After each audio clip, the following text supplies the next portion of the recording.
月が出た出た月が出た地の山の上に出たあんまりやつが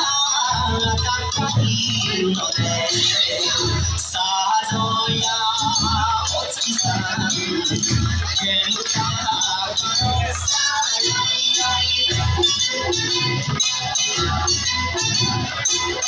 一山二山三山とへ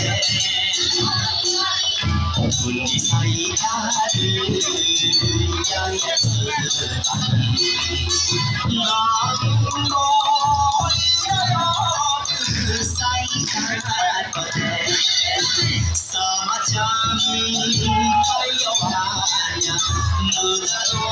花咲い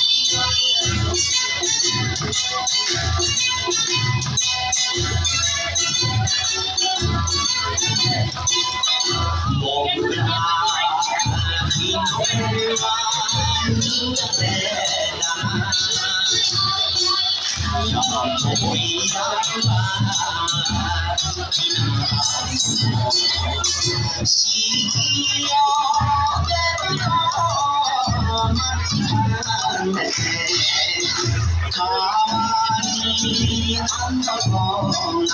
袖を引くさ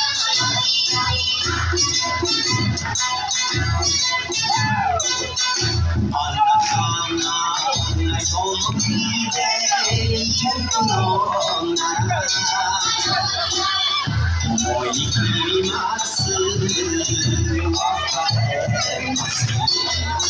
元の娘の18に返してくれた別れます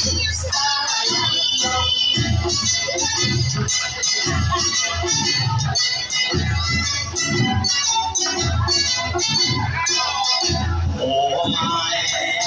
崎山しののなら私は先端お見事に黒剣とさせる気を歌でもかけて桃から